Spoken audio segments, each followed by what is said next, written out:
My sister told my parents I was sleeping with her best friend, and now they think I'm ruining her life. So this all started yesterday when I, 22F, had a date planned with a guy. He ended up not showing, so naturally, I texted the group chat about it. My sister is in this particular group chat. I'm guessing my sister Sarah, 26F, told her best friend, Jay, 27M, about it because a few minutes later Jay texted me to ask if I was okay. I told him yes, just a little disappointed since I was pretty excited to try that particular restaurant. He said that he would pick me up at noon the next day so we could go eat there. I told him it wasn't necessary, but he insisted, so I agreed, not really thinking anything of it. Well, today he took me out as promised, and while we were eating, Sarah FaceTimed Jay. When he didn't answer, she called again. And again. He answered the fourth call and asked her what was going on.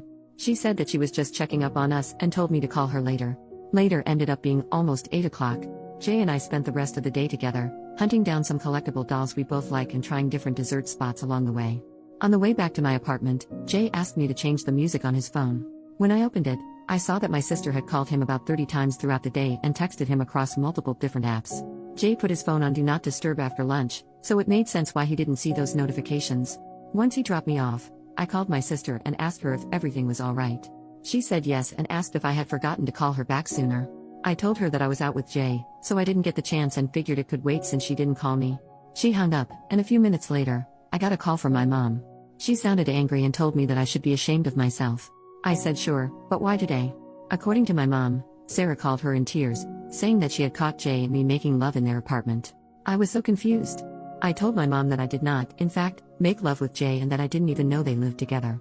I asked her to give me a minute, and I called Jay, but he didn't answer. So now I am here, lying on my floor wondering what the hell is going on and putting off another conversation with my mom. First update, 5 days later, so I'm not religious or anything like that, but Jesus Christ. Thank you, everyone, for your kind words and support. I don't know what to do with myself. Also, I meant to post an update yesterday, but my friend asked me to go watch the Miguel O'Hara movie with her, and then I just forgot. Sorry about that.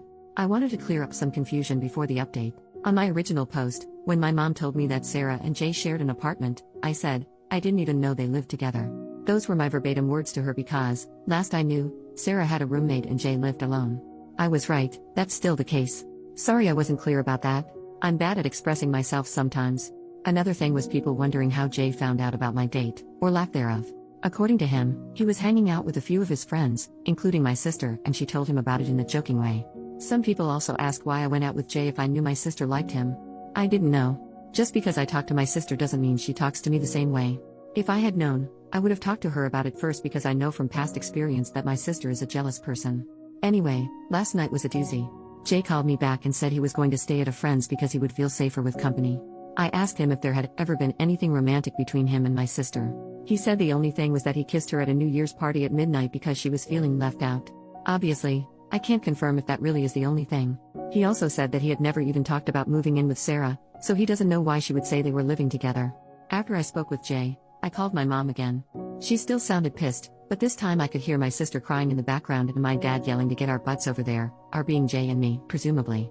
As I told my mom earlier, I didn't have Jay's butt, and I don't like to drive at night, so I told them I would go the next morning.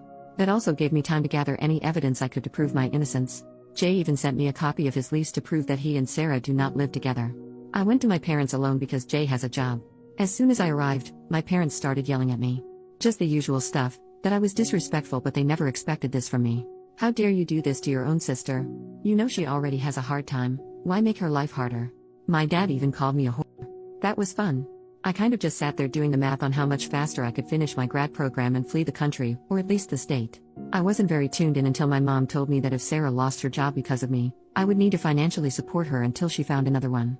That's when I snapped and told them that if they thought I was going to do that, then they were as delusional as my sister. Missing one day of work because of a tantrum over something that didn't even happen was not going to get her fired. My dad said that Sarah had been missing work to make sure that Jay wasn't leaving early to go see me.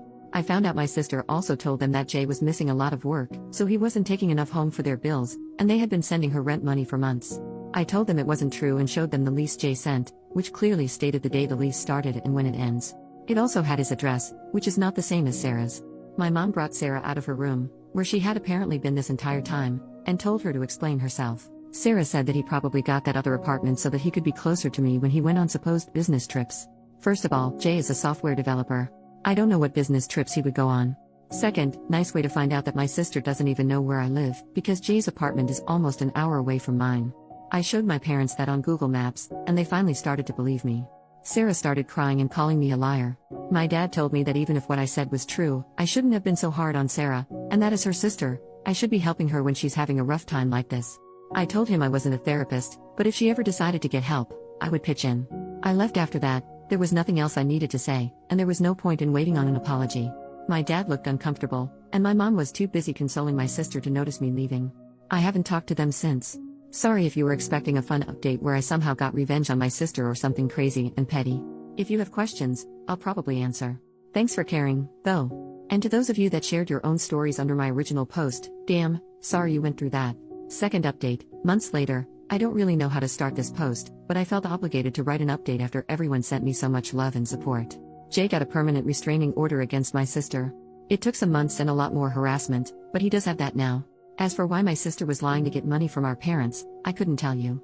I don't know where all the money was going, but I'm pretty sure that she lied because she didn't want them to be disappointed in her. A lot has happened, but to sum up, my sister was arrested for violating the restraining order and breaking into my home. My parents were furious with me after I didn't help bail her out. They blamed me for her getting arrested and for getting fired from the 3 jobs she's had since my last post. Since then, I have not had any contact with my mom or my sister. My dad called to wish me a happy new year, but that's about it. Also, I finished my master's degree, and after countless job applications and rejections, I finally found a job in my field. It's far away from where I currently live, which is a major plus. I'm sad to be leaving my friends, but I'm so excited to start this new chapter in my life. I think overall, I am in a much better place mentally than I was when I first wrote my post. I intended to use Reddit as a tool for journaling, but I think that didn't really work for me, so I found different methods to express and reflect on my feelings and situations. I think I'll still use my account, but probably just for trivial things that will hopefully not get very much attention.